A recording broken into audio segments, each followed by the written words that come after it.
guys, today we're going to read chapter 26, Isabel, page 153, somewhere in the Straits of Florida in 1994, 2 days from home. Rain lashed Isabel as she shoveled water out of the boat. Scoop, pitch, scoop, pitch. The bottom of the boat filled as fast as they could bail it out. Isabel, her mother, her father, her grandfather, Luis, Ivan, Senor Castillo, they all worked feverishly, none of them talking. Not that they could hear each other over the storm. The only ones not bailing were Senor Castillo, who looked like a ghost, and Amara, who clung to the rudder with white-knuckled hands and tried to keep the boat turned into the churning waves so it wouldn't capsize. The engine hadn't worked since their escape from the tanker. The storm clouds turned the night into day, and the driving rain soaked Isabel to the bone. She shivered in the cold wind, her feet numb in the water, sloshing at the bottom of the boat. Sea spray stung her eyes, and in between scoops of water, she dragged her arm across her face, trying to wipe away the saltwater tears. As she watched the surging waves, Isabel remembered the last time she had seen her abuelita, her grandma. She remembered Lita's hand reaching out for help as the tide swept her away. Isabel had been 9 years old. Her parents had sent her to stay with Lito and Lita in their little shack on the coast.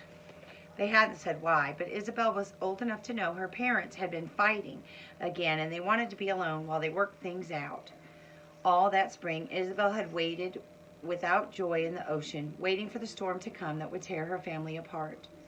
And then the real storm had come. It wasn't a hurricane. It was bigger than a hurricane.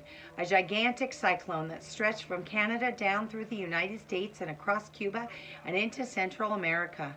Later they would call it the storm of the century. But to Isabel, it was the storm.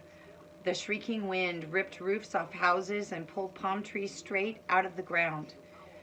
The rain fell sideways. Hail shattered windows like a never-ending shotgun blast. And the ocean rose up like a giant hand and reached inland, over Lito and Lita's little house by the sea, smothering the house in its giant paw and dragging the shattering pieces back into its lair. Lito and Lita hadn't known the storm was coming, or they wouldn't have been there. They would have been inland, found higher ground. Castro had promised he would protect them, but he didn't. Not then. Not Isabel's grandmother. I'm on the top of page 155. Lito had been able to hold on to Isabel, but Lita had been swept away.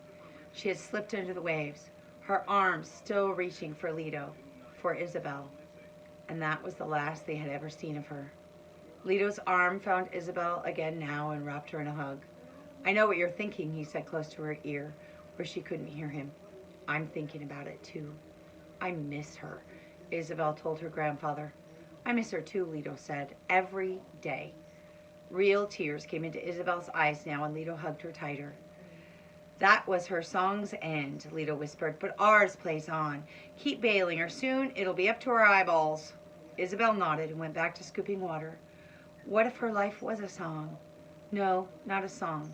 A life was a symphony, with different movements and complicated musical forms. A song was something shorter, a smaller piece of life.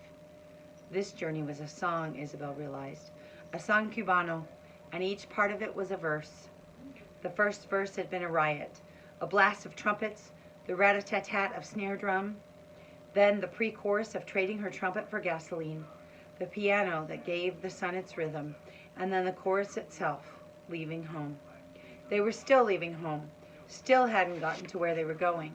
They would return to the chorus again and again before they were done. But what was the refrain, and how many more verses would there be before they got to the climax of the song? That brash moment at the end of a son cubano that echoed the refrain, and then the coda, those brief few notes that tied it all together. She couldn't think about that now. All she could do now was scoop water. Scoop water and pray they didn't drown in the mad Congo solo that drummed against the side of their tiny metal boat. See you guys tomorrow. Bye.